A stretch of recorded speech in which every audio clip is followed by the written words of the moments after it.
బోనాల పండుగ ఈ గుడికి రాకపోవడం వల్ల ఏం అరిష్టాలు జరుగుతాయో అవన్నీ మీ ప్రభుత్వమే చూసుకోవాలి. ఎందుకంటే తెలంగాణ రాష్ట్రంలో పాలన వింత పోకడలకు నిదర్శనంగా మారింది. కాంగ్రెస్ ప్రభుత్వం అధికారంలోకి వచ్చిన ఏడాదిలోనే తీవ్ర వ్యతిరేకత మూటగట్టుకున్న సర్కార్గా పేరు తెచ్చుకుంది. ఖచ్చితంగా అరిష్టం జరుగుతుంది. ఇప్పటి వరకు అల్లా శివశక్తులు బోనం పెట్టకుండా ఉన్న దాఖలా లేవు.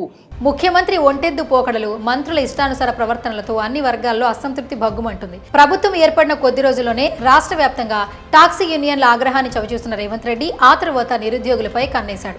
ముందు వెనక ఆలోచించకుండా, వారి అభిప్రాయాలను పట్టించుకోకుండా ఇష్టానుసారం నోటిఫికేషన్స్ వేస్తూ గత ప్రభుత్వం కన్నా మరింత దారుణంగా నిరుద్యోగులను మోసం చేస్తూ పబ్బం గడుపుతున్నారు. ఇక విద్యుత్ వేత్తలతో సామాన్యులను సైతం అసంతృప్తికి గురి చేసి 6 గ్యారంటీల్లోని పెన్షన్ పెంపు విషయాన్ని గాలికి వదిలి వృద్ధుల ఆగ్రహానికి గురి కావడం కనిపిస్తోంది. తాజాగా తెలంగాణ బోనాల జాతర నిర్వహణ కూడా చేతకాక జోగినీల ఆగ్రహానికి గురి కావాల్సిన పరిస్థితి నెలకొంది.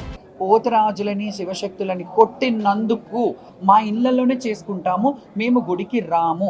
తెలంగాణ సంస్కృతి సాంప్రదాయానికి ప్రతీక అయిన బోనాల పండుగను కూడా సక్రమంగా నిర్వహించలేకపోయారన్న విమర్శలు ఎదుర్కొంది రేవంత్ సర్కార్.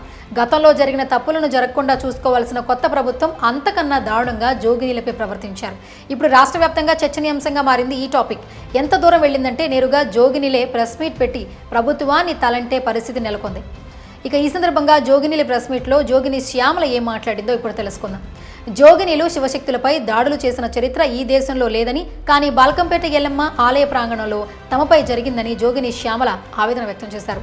సోమాజిగూడ ప్రెస్ క్లబ్లో మంగళవారం ఆమె మీడియాతో మాట్లాడుతూ తెలంగాణ సంస్కృతికి ప్రతీకగా జరుపుకునే బోనాల ఉత్సవాలలో ఏటా తాము ఆనవాయితీగా పాల్గొంటున్నామని చెప్పారు.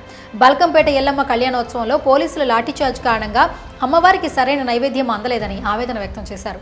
ఏ ప్రభుత్వ హయాంలోనూ జోగిని శివశక్తులు పోతురాజులపై లాఠీ ఛార్జీలు జరగలేదని, అయితే ఈ కాంగ్రెస్ ప్రభుత్వం తమకు అమ్మవారిని దూరం చేశారని మండిపడుతున్నారు. అమ్మవారి కళ్యాణం జరుగుతుండగానే మంత్రి కొండా సురేఖ, రాహుల్ గాంధీ, సోనియా గాంధీలకు కృతజ్ఞతలు తెలపాలని అడగడంపై ఈ వేడుకలపై వారికి అవగాహన ఉందా అని ప్రశ్నించారు. కేసీఆర్ ప్రభుత్వ హయాంలో బోనాల వేడుకలకు జాతీయ అంతర్జాతీయ స్థాయిలో ప్రాచుర్యం లభించిందని గుర్తు చేశారు. దాడిపై ఫిర్యాదు చేసి వారం రోజులైన ఇంతవరకు సమాధానం లేదని, ప్రభుత్వం ఈ ఘటనపై విచారణ జరిపించి బాధ్యులపై చర్యలు తీసుకోవాలని డిమాండ్ చేశారు. తమపై జరిగిన లాఠీచార్జీని నిరసిస్తూ ఈ ఏడాది ఉజ్జయిని మహంకాళి దేవాలయానికి బోనాలు తీసుకెళ్లడం లేదని ప్రకటించారు.